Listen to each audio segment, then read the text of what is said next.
Good morning, everyone. Thanks so much for joining us. I'm Jeff Sand. I'm a portfolio manager and certified financial planner here at the Raccoon Group. And this is our first conversation that we're offering in the area of senior living. And I wanted to just briefly give a little history how this came about. Is we recently had a number of conversations with clients, and some of them were expressing that in their current homes, they were reaching the point where it was becoming stressful to maintain the house inside and outside, if they could do the maintenance or just arranging for others to do it. And so they wanted to explore other options that they maybe should consider at this transition point. And then also at the same time, we had conversations with a number of people that were concerns with their parents, with their friends, that they saw that they were struggling in their homes, and recognized that maybe this was a time for them to look at different alternatives, and that maybe it was even a point of needing to intercede and assist them with this next transition for them. And so because we had these conversations, it just made us more aware. And so we started to do some research. And one of the first things we learned is that this is a very big topic. And it's not just a simple black and white, well, if you're thinking about this, then do that, because you've got 4 or 5 options. And not only that, there's many different deep layers of things to consider and think about. And so then we're fortunate here in Santa Fe. We have a couple of professionals that we turn to that are experts in this area to ask if they would be willing to assist us, and they graciously said so. So the people that we've invited to assist us today, we have Karen Powers and Allyson Nathan. I've been fortunate to know Karen for a number of years. Her husband David is a musician friend of mine, and so we've sung together in a number of groups and different projects. And then through that, I got to know Karen, and I was just so always impressed with her depth of knowledge of things in this area. And in fact, we've even at times had her come and speak to us in the office and try to assist some clients as well as they make these decisions. At this time, Karen is the National Director of Training for Grand Living Management, but she has, I'm gonna guess, 20 plus years experience in this field, and she's had a number of different positions, and so she's very knowledgeable of this area. And then more recently, we've been able to meet Allyson Nathan, who also lives in Santa Fe. Additionally, she has 20 plus years experience in this area. She's held many different positions with things. At this time, she works independently, has her own company called Fortina Solutions. And so even though both of them live in Santa Fe, let's see if I remember, they both travel for work. And so Karen, I think you're in Iowa today, is that right? And then let me see, Allyson, you're in upstate New York. So thank you so much for being willing to participate with us and to share your knowledge and expertise with our clients in this important area. And so I'm going to turn it over to them. We have a basic outline we're going to try and cover today. Just one additional thing, what I mentioned is that this is going to be the first of several conversations, because they assisted to educate us that it's too much for 1 hour to cover all these things. So we're going to do our best today to do a basic outline, and then we're also going to follow up with some other more in-depth conversations after this as well. And one final thing I'm going to remind them is when I had spoken with them, they helped educate us about certain resources that are beneficial, and there's also some resources out there that are not beneficial, and we want to make sure that we make you aware of those, because there are some things, even if you very innocently do an internet search at some websites, if they get your name and number, they're going to hound you and make your life unpleasant. And so we're going to make sure that we share that information as well. And with that, I'm going to turn it over to just begin the conversation for an overview here. Thank you, Jeff. Thanks. Ladies and gentlemen, as Jeff mentioned, my name is Karen Powers, and I've been working in all levels of all kinds of senior living options and services for about 25 years. And it's always been my work to guide the family through the choices that they have and help them actually make the correct choice. So a long depth of experience. I was so happy to meet Allyson a few months ago. And when we meet like fellows, we have the best conversations because we're like somebody that knows everything I know. It's so refreshing. So she's equally experienced in this. But what we decided to do today is break up the topic for you into some bite-sized pieces. And so today we're going to talk about what are the kinds of assisted senior living options for you. And then we're going to talk about maybe having that conversation. Allyson will take over that part of how, like, tips to look for. Is like, ooh, when is this time? And then we'll come back and talk about maybe not waiting till too late. So one of the things that I'd like to do is give a little bit of an overview of senior living options. So old thinking, and Allyson has a slide and she could actually pop that up now, Allyson, if you'd like to share that. So, but old thinking is straight to the nursing home. So, and as a society, for some reason, we've decided that it's what we've decided as care for people is let's put all the old people in one building, okay?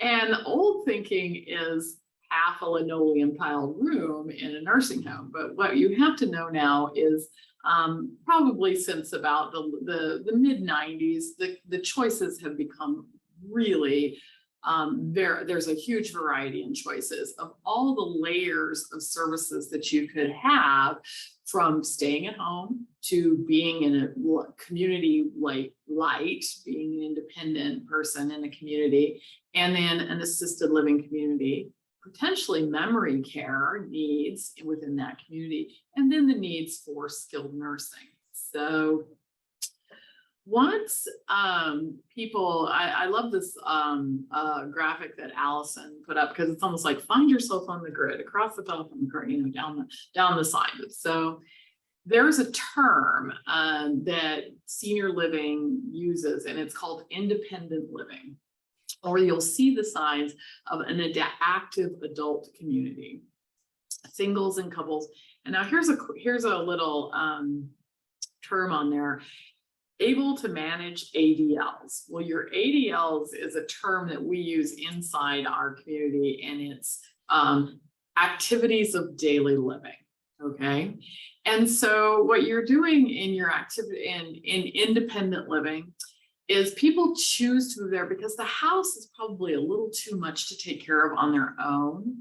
Sometimes they've recently been widowed, or there might have been a health concern with one of the other spouse, one part of the partnership, the spouse partnership. And what you find in this in independent living is, you know, relatively healthy. Probably average age is in a month-to-month rental is probably in the young 80s. And independent is the thing. It's kind of a funny term. It's like, we're keeping you as independent as possible because we're providing some services that are hard for you to get. All right. So you maybe can't drive as well anymore, or the spouse that was driving cannot drive anymore. And so when you move into independent living, transportation is a main service. The other might be meals. So in independent living, what you're finding is that 1, 2, and 3 meals a day are being offered. You don't have to necessarily take them. You're finding a living environment that is more like an apartment, a fully equipped apartment with a kitchen, bathroom, living room, bedroom. That's just a one bedroom. Sometimes they come as 2 bedrooms. Sometimes they come as 2 bedrooms den. It's a little bit larger living. But you just got these ancillary services available: transportation, meal services if you'd like, in a main dining room, but you still have a full kitchen to take care of your own meals if you'd like. Activities. Now, activities can sometimes feel like maybe a little juvenile, but what I want to tell you in the modernization of senior living, there really are like cruise ship like activities. You know, maybe we're going on a trip to get an arranged trip together, or there's a, you know, several layers of book club. There's a science fiction book club and a romance book club, and then we're all learning how to make, you know, we're going to a cooking class to learn how to make holiday appetizers to take to our holiday parties. So it's a real elevated, mature activity program. One of the other things that are on there is housekeeping. And one of my favorite terms that I ever heard someone use when they moved from their home into independent living was that they had waited their whole life for a housekeeper. And there she was knocking on her door on Monday afternoon every day. And I've always said, if a housekeeper came and knocked on my door, I'd throw it open and say, come on in. So those are sort of the things that, you know, as Allyson put down in this thing, it's more like a maintenance free. It's become the things that have become difficult to maintain your own home, and just those little edge things that have become a little bit harder to take care of your own life. And very often, people get tired of cooking for one person, or they get tired of cooking for two people, or like they said, one of the spouses' health is not so good, and they could just use some of that sort of around the edges of life support. So, and very often it's the person themselves saying, hello, it's time to move into downsize from my house. This is time to downsize from my house. So sometimes people move from their main home right to an independent type community, so apartment style living. And some people might have already downsized before, like they downsized into a townhome because they didn't want like the yard maintenance and things like that of a large home. But now they realize like, I could use a few more things, like transportation if I needed it, or meals with my friends if I wanted to. Excuse me. Now, what we're really getting into is we're crossing a line over into what is actually maybe care you would need for your person, yourself, okay? So I've stopped driving, and maybe I don't want to cook anymore for myself, and I'm happy to have a housekeeper come in and take care of the nooks and crannies and cleaning the bathroom and things. But now I've got some things in my personhood that it's hard for me to get into the shower and take my own shower anymore because my balance is off, or I've had a fall that's changed, you know, my body, like the way I can use my body, or a long illness that has kind of worn me out a little bit. And you need that person, an additional person to come in and maybe help you just, you know, in your stability, get dressed every day. But once you're dressed, we always call it get up and go. So we're kind of the get up and go for the day. Once you're dressed, you kind of had your shower, you have that standby assistant, you're fine now. So that's what assisted living is for. It's all the amenities of independent living. Apartment, the housekeeping, the meals, the activities, the transportation. But now you have a staff there to come and help you with some things that you might have like physical limitations on, getting into the shower, getting into getting dressed for the day, things like that. Now, there's two reasons people need to move into, like there are these two key indicators that people use when it's time to move into assisted living. One, they cannot get over the edge of the bathtub anymore. So they can't use their own house. All right. And two, medication management. Okay. So that goes into your health is when you start getting the green pill at 8:30, but the pink pill's at 9:30, and you have to have something in your stomach when you have the green pill, but you need to have an empty stomach or can't have had dairy for 2 hours when you get the pink pill. That stuff starts to be really confusing to keep together. And so that's the other main service in assisted living is what we call medication management. Okay, so you've got somebody, and sometimes that's the only thing people need when they're moving from independent to assisted. The physical health with maybe getting dressed in the morning isn't necessary yet, but it's keeping track of all that medication. So, and then what happens is the decision piece needs to probably some assistance from outside, because what happens is people can live and cope and cope and cope in their own home, but then the outside objective observer, being the daughter, the neighbor, a good friend, comes in and goes, oh my goodness, you're coping way too hard on this and you're missing things. And usually, like I said, it goes back to maybe medication. Is the daughter, a daughter has come over and laid everything out in the Monday through Friday or Monday through Sunday pill box, AM, afternoon, PM, and you come back the next week, Tuesday's still there and Thursday night is still there.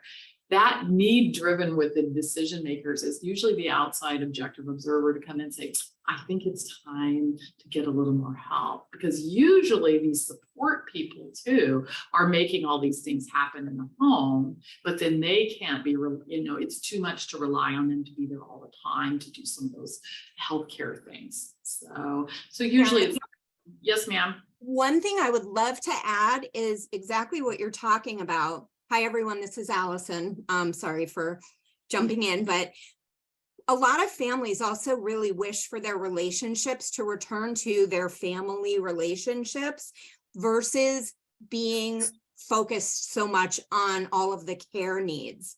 So that's also a contributing factor along with what you're talking about, medication management and all of those things. It really can change the dynamics within a family. And people don't realize that sometimes until it's gone on for a really long time. And then they can start enjoying each other again when they maybe make that decision to move. But I just wanted to add that. Oh, very much. Supportive people, supportive family members and things can usually maintain a ride to the doctor or coming in and filling a medication box or something. But ultimately, those things can be too much. And the nice thing about assisted living, okay, this is one of my favorite things about assisted living level of service. Not only do you get all the nice things, like the niceties and amenities from independent, transportation, housekeeping, meals done, activities, things like that. At any given day, I am in an assisted living community today, and we have 55 people here to do the supportive services for the residents that are here.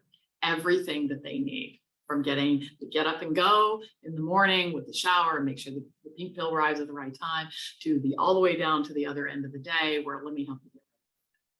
Versus the one family member trying to manage all of those things. So I'm 55 people here today to do that. Okay.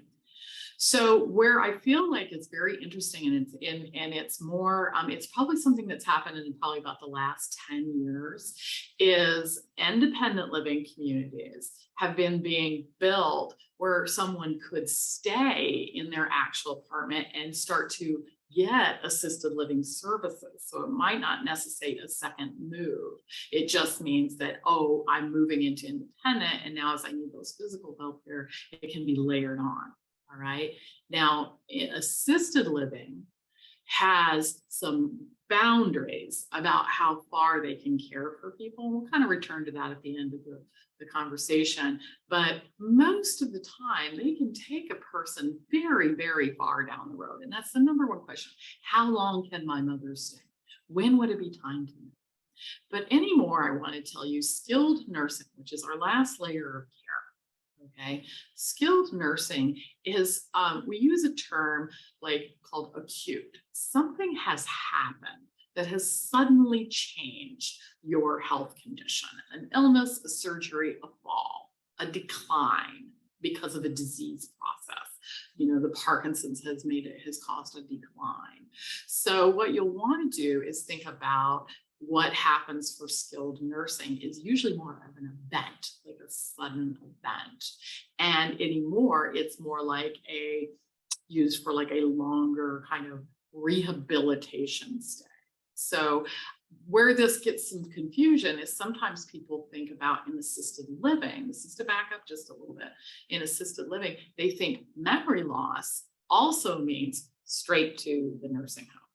And I will tell you, there's this little sliver in between assisted living and nursing care, which is memory care. So when the dementia has been diagnosed as an Alzheimer or a frontal temporal dementia or a vascular dementia, there's all kinds of those. We can have a whole session on that.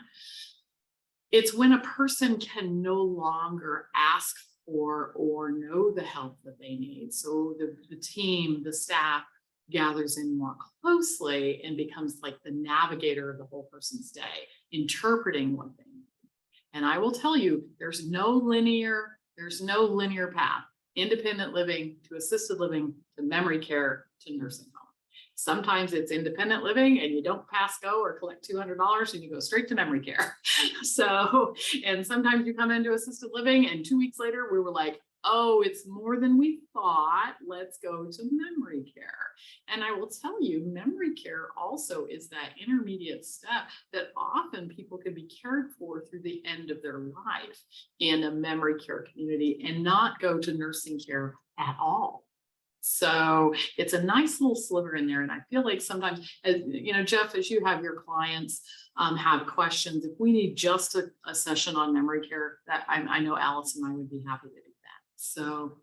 So what I want you all to think about in nursing care, remember, it's not just straight to the nursing home for you.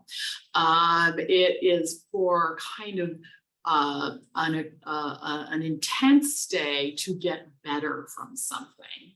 Okay. Or, so like Allyson has on here, a chronic illness, a severe disability, or post-hospitalization. And I think that's where people sometimes panic a little bit. They've gotten themselves in the hospital and they say, well, you have to go to skilled nursing. And they're like, not forever. Like, no, it's just to get you back up to baseline so you can go back to assisted living.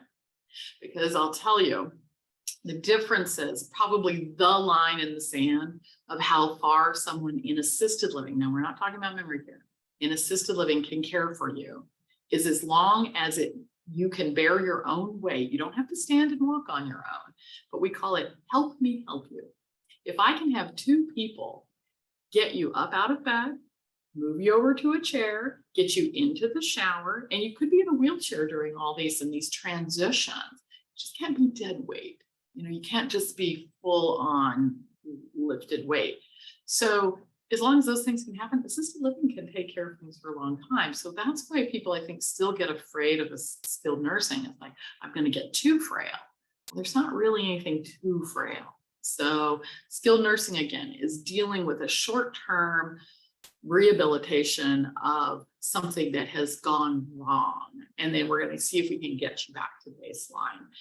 As a society, we have still decided that skilled nursing as companies are these, you know, hospital-like settings. And I will tell you the difference is assisted living is a state to state to state run from regulations. So they decide as a state how long they'll let you care for people. Skilled nursing is a federally run. They have to run by federal rules. So their rule book is about this thick, which turns it naturally into a more clinical and institutional environment. But some things is because of the things they're treating there, you want that.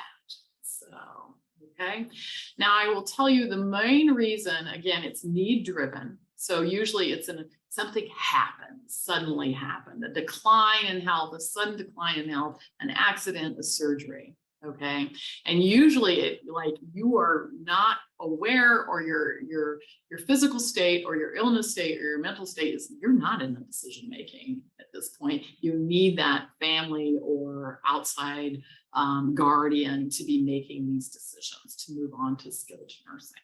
So, but most often anymore, skilled nursing is a short-term stay because it's something that you can improve from and go back to assisted living and receive care, or it might be like an end of life. So situation that you've gotten into, but most often hospice can also take care of you in assisted living, but that's kind of its own thing. So it's not linear. You could live in independent living, fall off your back deck, break your ankle, go to skilled nursing for 6 weeks, get better, go back to independent living.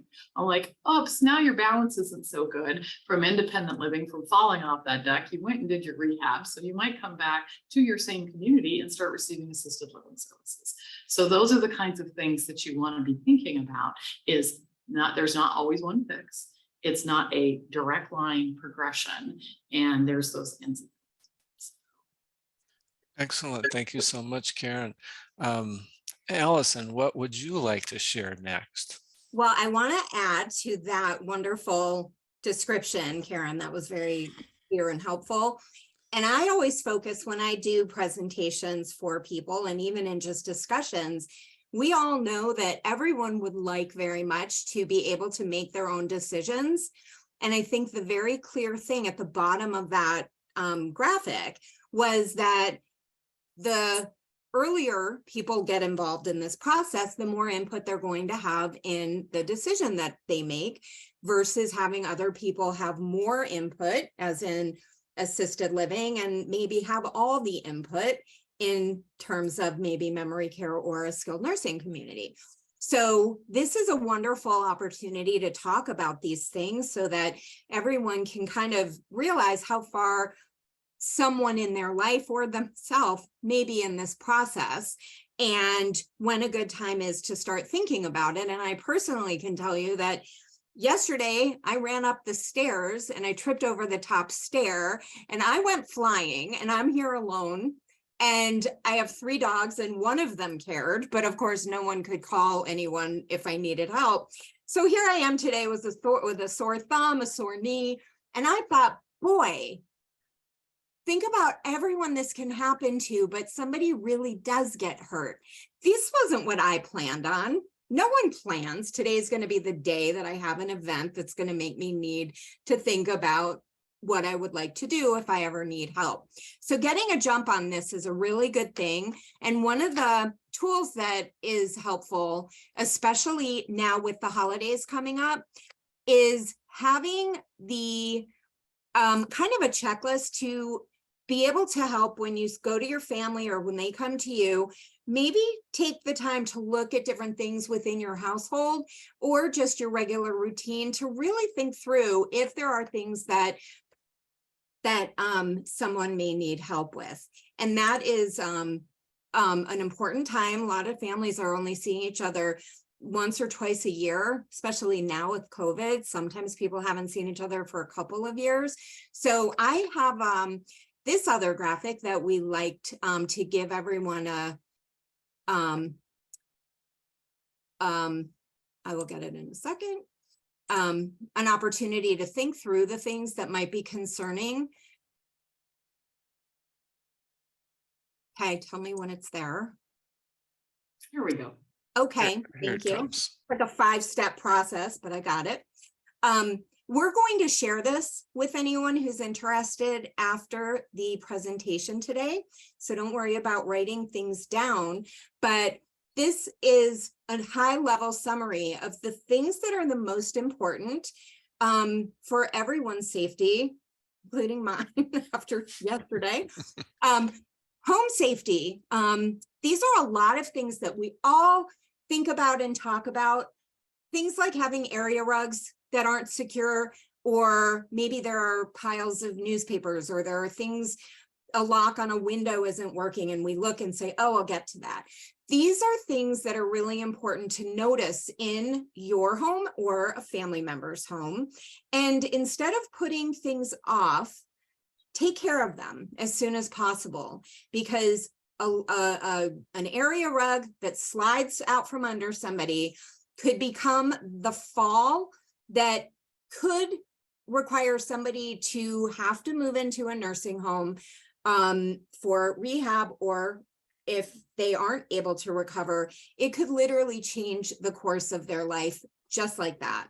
So there are a lot of things that go into this category. This is just a little start. Another aspect is the medications in healthcare. Karen was talking about how it can get confusing to set up medications. Doesn't matter how old you are. My husband has more medications than a lot of people living in a senior living community. And I dread the thought if I ever had to manage them, because it's a lot, several times a day. So if you notice that somebody that you know, or you're not taking your medications as they're prescribed, that is very important, because it can lead to other problems. It can lead to issues that could be interpreted as cognitive impairments, which may not exist. It could be a side effect of medications not being taken correctly. It can affect behaviors and relationships. So it's very important to make sure to notice that.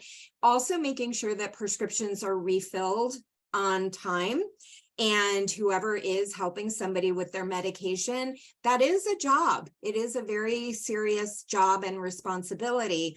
And depending on how often someone needs to take their medications, and as Karen said, some need to be taken an hour before or after somebody eats, some need to be taken with a meal. It can be very challenging. And so that really is one reason people will consider moving into a community, not have to worry about that ever again. General health and wellness, these are things like if you know somebody or you have not been to your physician, it got easy, I think, over COVID during the last couple of years. I think there were people who did delay some of their appointments. But if you notice somebody is having trouble getting the checkups or the appointments they need, offer to help and see if you can help them scheduling them, maybe helping them with transportation, whatever it is they need to maintain their good health so that they don't put themselves at risk for a setback that could change their ability to remain living home if that's what they choose to do. Weight loss is another big one. There are people who just stop cooking for themselves. It is the case, no matter, again, how old you are, it is a little overwhelming to shop and prepare food and clean up, and you eat your meal for 10 minutes and all that time and energy and effort that goes into it. Sometimes people might say, "Ugh, that's just too much." And they might just maybe start eating cereal or whatever else that might fall more into non-nutritious eating. That's going to affect their health. Noticing things like a stack of unpaid bills. If the house isn't being kept up the way it usually is, including the yard, you notice if somebody's living in a situation or a setting that isn't normal for them, that could be an indication that some help is needed. And certainly if you notice somebody is having confusion, there is always confusion. There's a difference between, oh, I can't find my phone. I do that multiple times a day. But there are different types of confusion, maybe not recognizing people, not remembering appointments that are important, not taking care of pets. It could be all of the things with medication and other things. So just paying attention to that and having conversations to say, how are you feeling managing these things in your daily life? And really have a conversation instead of just saying, I'm noticing that you're not handling things the way you used to. I think it's really important to really invite a conversation and give someone the opportunity to recognize where they might need help, but maybe aren't comfortable asking. You could be doing them the biggest favor in the world by just saying, hey, let's talk about these things. Depression and loneliness are so important. They are so prevalent. This is very common for people who have lost friends or spouses, may not live near family or may not have family, that it gives people slowly a sense of isolation.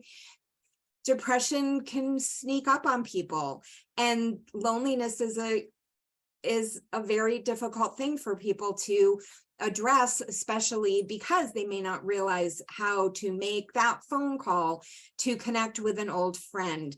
It is scary for a lot of people to do that. It's very easy for people to lose interest in activities that they previously enjoyed, whether due to lack of access to them or lack of someone to do things with. And ultimately, depression could be the result. And back to Karen, when she said that there are 55 people in the community to help with the care and hospitality services, which are so wonderful. There are also so many residents who live in the communities that share interests with each other. Nothing makes me happier than watching people become friends. And the communities do a wonderful job introducing people who have similar interests. Or I have a situation right now where there are two wives who both have cognitive impairments. They're both living in a community. Their husbands are not. And so I was able to introduce the husbands, and they now have somebody who is a new friend who understands their situation. There is so much potential reward that you can't measure. It's all about opportunities and possibilities for the best quality of life that people can have. And recognizing the need is the first step in having these conversations. Terrific. I get Thanks. very Thanks so excited. much. Sure. To Allison's point, we talked about just, one last little brief recap here is like waiting too long. The number one feedback we get over and over and over again is, why didn't I do this sooner? Exactly.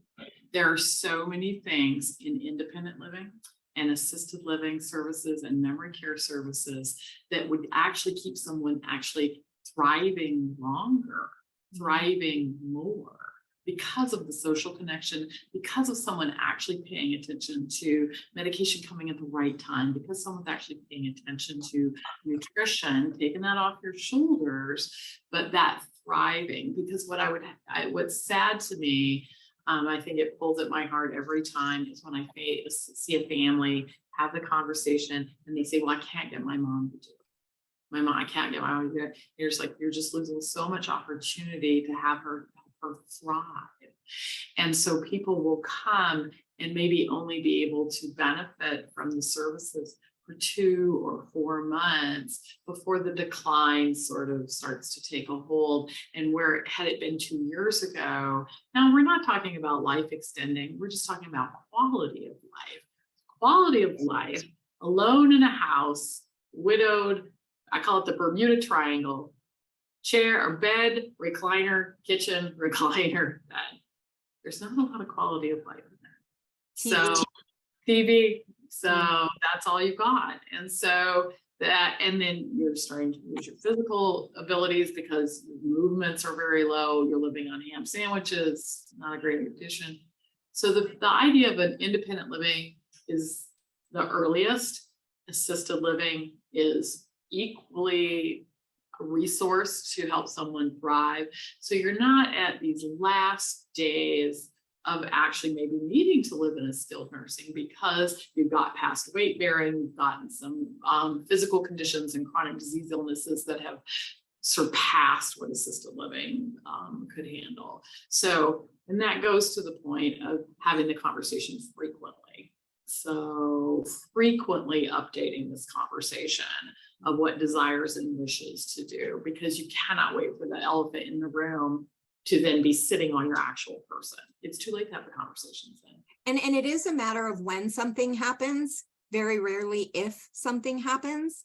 So having regular conversations, having regular check-ins with yourself or your family members to say, that is not as easy as it was last year. Pay attention to those things. They can be gradual, but pay attention. There's nothing wrong with admitting that I could use some help with that, and allowing people to help you with those things. That's another thing too. There is another word that I love and use all the time is dignity.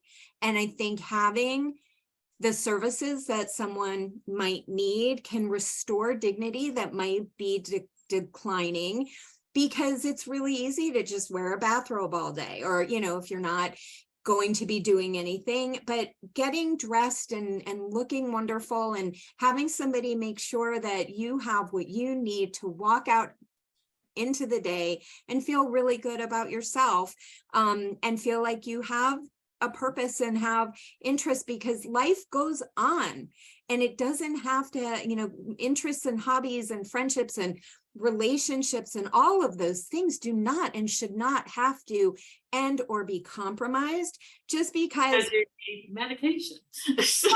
Exactly. I actually, the reason that I'm even doing what I do was 30 1 or 2 years ago, I went to a tour with my grandmother, Tina, which is who I named my company for Tina, because I saw her move into an independent living community. I think she had a little bit of assistance, but I saw an 81-year-old woman literally live again. And I saw her get involved. She was writing poetry, she was painting, she had groups that she would be with. I still get goosebumps when I think about this. And that is why I am so passionate about the opportunities or the possibilities, again, that this lifestyle, whichever level it is, gives people to enjoy the quality of their lives and their relationships, and learning about the options. There is never any stress. There shouldn't be. And that might be what Jeff was alluding to when he started this. But if you are ever looking into this, speaking with somebody on a personal level who knows the communities, knows the staff, knows what the lifestyle is, that is much, much better than calling an 800 number online and trying to get advice or guidance from somebody who has never stepped foot in a local community and doesn't know you. So that's where we were. Okay, Allyson, would you, so you reminded me of something that I mentioned before, because you had educated me. So for people, again, if someone just calls an 800 number, but also most commonly now we tend to go to the internet. And so would you share, there was a couple of websites that you cautioned to be careful of, because if you put in just an innocent search, this will be one of the ones, because they're wonderful marketing machines, they'll come up first. Yes. But then anyway, they can be very unpleasant after that. So would you go ahead and share those names that we could educate everybody on that too? There are a couple of companies that advertise online and on TV, and they are massive, massive search engines. So if you type in the name of a community, even in a city, they will capture the inquiry online and make you think you're contacting the community, but in fact you're contacting this online referral agency that will take your contact information and send it to all of the communities that fit the criteria, no matter how loosely, and then you will start getting phone calls from those communities. And so those companies are, I feel a little funny about saying their names, but I'm sure you're familiar with them. One has Joan London, I think, as their spokesperson. But let's just say anything that you see online, on the TV ads, or even in the top results of the searches, they are all going to have a name in their website address that is not the name of the community. That would be the thing I would look for, and make sure that you aren't getting caught up in their web. Literally, you will start getting calls from 5 or 10, or sometimes they'll even share your contact information with more communities. And I have seen this so many times where people literally just stop answering the phone. They don't even want to talk anymore, because it's just it can be a very aggressive process. It's not the community's fault, but it's very impersonal. Right. The other thing I recall is that even if the person should independently then find something they like, those other companies will somehow interfere with that as well. And so this is just a caution to be careful not to share your information with some of those websites. The safest thing on a Google search is senior living, assisted living. Skip the ads. Go right to the listings, okay? And go right to the listings, because it's going to say, you know, a building name in your community, call the building. So just skip the ads. It says they still show up as a list,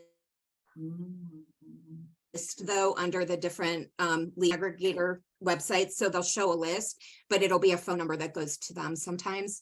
So that's why it is hard. Luckily for all of you that you are talking to us, and we can help locally with any searches, any interest. I also help people find the elder care resources they need or want to be able to stay living at home as long as possible. But I personally am just very dedicated to making this as seamless and stress-free as possible.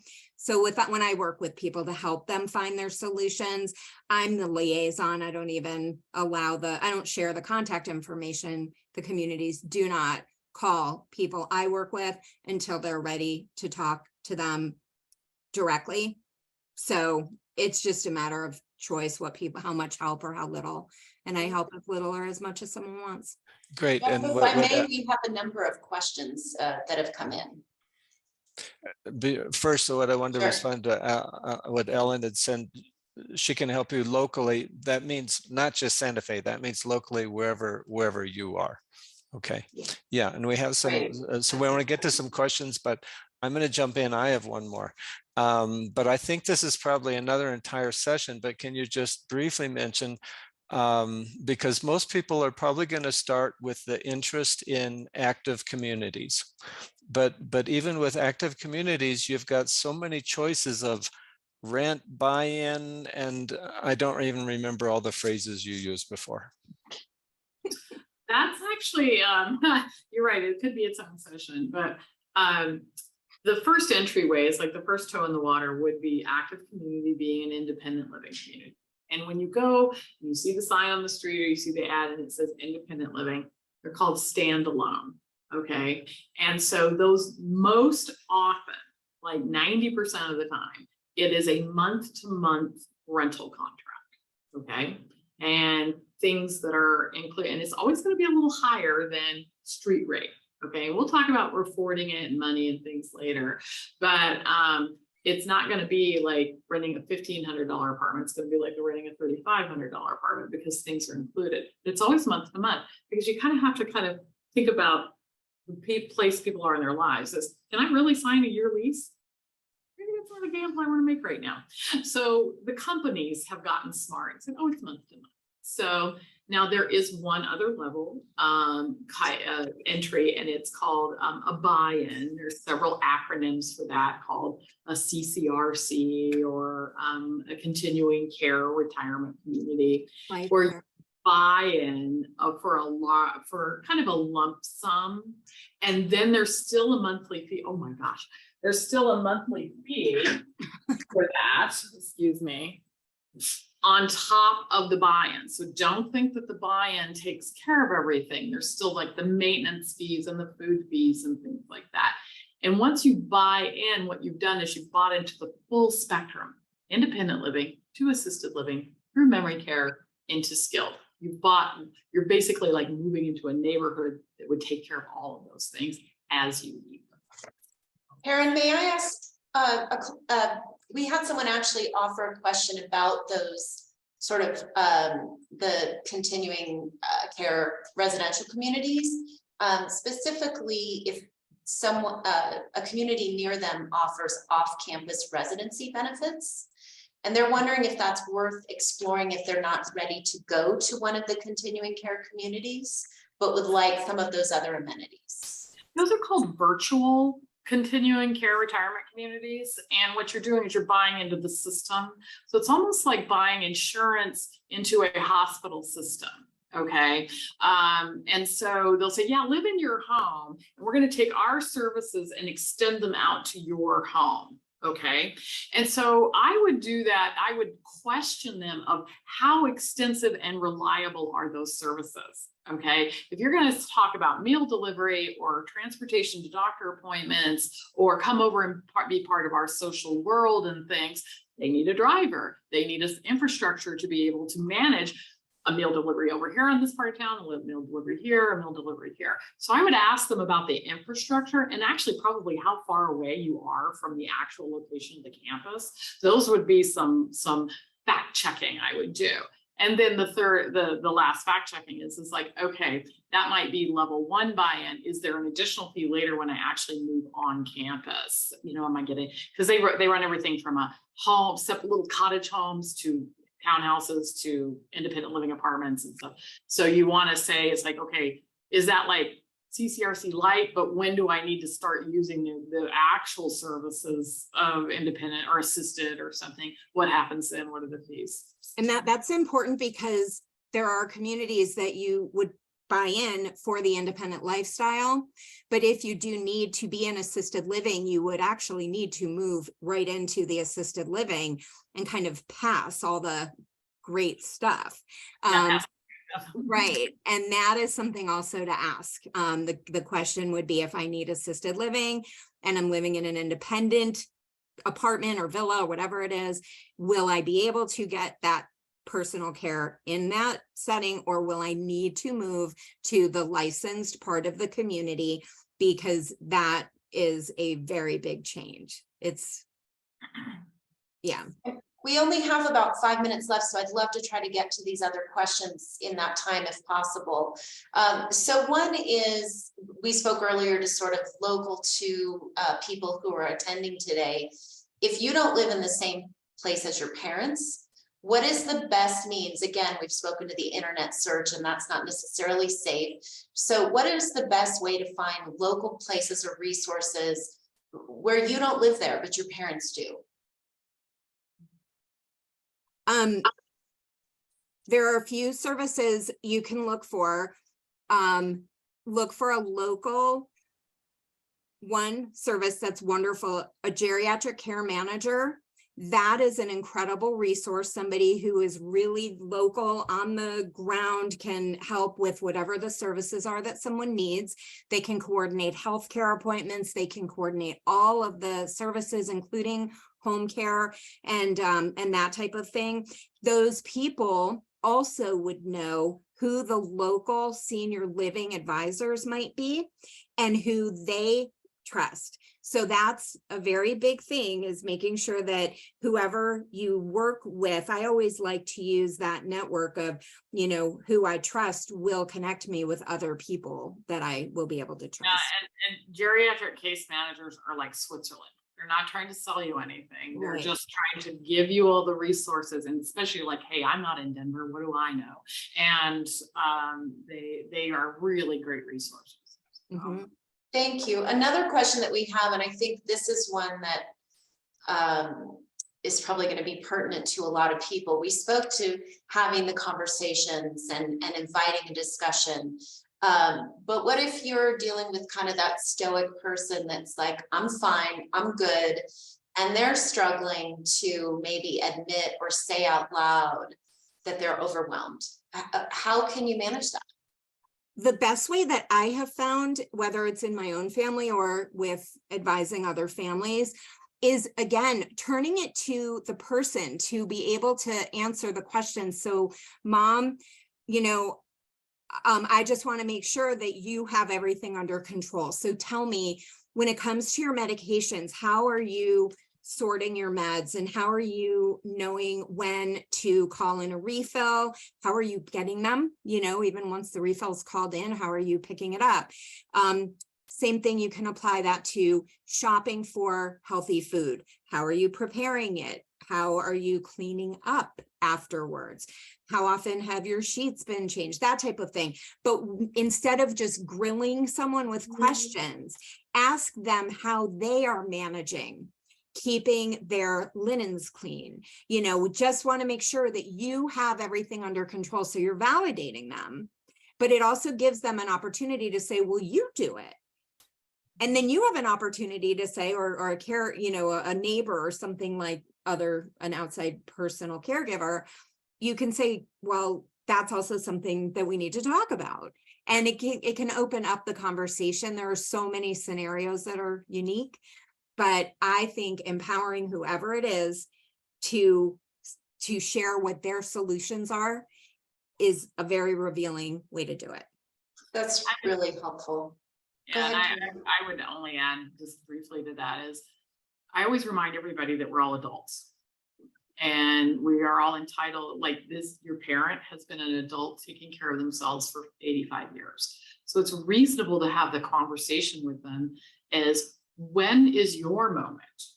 Okay, now I might have a different opinion about when I think we need more help, but I need you because I want to be there to help you identify that we're at the moment you talked about. Okay, so when is your moment when you think this is more than you can do? That's So so great. yeah. And remind people, if it's a family member, say, we're in this together. You may think that we're trying to take over or whatever. We're in this together. We all need to know what our role can be to help each of us have the best quality of life. It's not just about you, Mom. So, you know, it really does help when you can step back a little bit, encourage them to do the same, and realize and hope that they also value your health, happiness, and well-being. That's great. I think, you know, I think our last two questions we will be addressing in some later panels. There's a question about in-home care, which we will have a specific panel in January. We have the date, but I don't want to misspeak right now. I think it's around the middle of January. Certainly we can send more information to any of you in the meantime. We do have some resources that we can provide, contact information. And then I know, Allyson, we'd spoken a bit about this. There's a question that again we'll address in a later panel that speaks to how to afford assisted living, best ways to pay. One person's asked specifically about a friend on Medicaid who's looking for a progressive setting here in Santa Fe.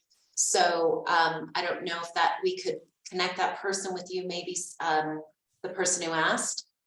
Yeah, I can tell you right now that other than the 2 skilled nursing facilities in Santa Fe, there are no communities in Santa Fe that are enrolled or accept the Medicaid program. However, I do have a list of all the communities in the state that do. So please feel free. I try to help find whatever resources someone needs. Great. Yeah, and just so everyone knows, if you do call and want to ask anything, there's no fee for talking to me, and I will help people find whatever services they need. That's great. If we can squeeze in one last question. The older parents, it's about older parents being resistant to leaving their home, and now they have some, you know, specific diseases.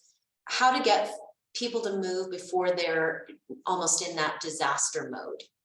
That's what we were addressing earlier. It's like not waiting too late. But now it's too late. What do we do? You know, and I sometimes, like, I think Allyson and I are both sorry to say, is you're waiting for something to happen. Yeah. So you're waiting for something to happen, which is a little bit of a grim waiting game. It goes back to the realistic conversation right now. What are you waiting for? To the parent, what are you waiting for? Are you waiting to fall down the back steps? Are you waiting? You know, and that can be a little harsh, but it's like they do get stuck. They're like, no, I'm fine. I can handle. And you might be handling. They might be handling because they've got a lot of support. We talk about like a 90-year-old woman always said, I don't have assisted living because her son was over here going, yeah, because right. And so those are the part of the conversation. If I wasn't standing here, if someone wasn't here, how would you handle this? That's what Allyson said. And then it's going to be too late. And you're going to not have choices. You're not going to have choices. I want you to make this play. You have a choice. And they say, well, I choose to be at home. And you're like, okay, but if something happens, and you'll have to like be personal about what could happen, like what disease process is going on that would cause something to happen, you know, within that disease process, that they cannot be by themselves anymore. The home is not safe. So sorry. And sometimes it's good to get an outside person, a doctor, right. A physician, a trusted healthcare advisor, a geriatric caseworker, a senior advisor like Allyson, is that can't hear it from the kids. The family dynamic is so set up and so entrenched for so long. You might need that outside person. And then Well, don't we- take offense when they come to you and go, hey, I had this great idea, I should move. And you're like, That's right. I want to just add too, it's really important. Jeff and I had talked about this, but couples also have a unique perspective, and it's a very important thing for couples to look and see what would happen if something were to happen to them, or vice versa, if you are the person who's depending on your spouse. When something does happen, thinking about making a change together can be a very wonderful proactive thing to do and lessen the trauma for the other person, should the other person decline rapidly or pass. So anyway, lots of topics here. I have personal experience with waiting too long. My wife's father in Phoenix said, absolutely, he's going to stay in his house. That's it. And then he was in his 90s. He was falling. It was not fun. And so we finally had folks from outside to come and assess him. And they said, okay, normally we make a plan with you, but we're going to take him right now to the hospice center. And he passed 2 days later. So Yeah. no other choices at that time. Well, ladies, thank you so much. And Jeff, we really, we're already getting tremendous feedback. And so we're really grateful for what you've offered today. We're excited about the coming panels and further discussion, and we will be connecting individuals with you who had additional questions. Thank you Yeah. for having us. all right, thank you Yeah, for having Karen, Allison, thanks. Yeah, thanks for having us. So Thank you. And thank you for everyone who attended. We appreciate you and your interest today.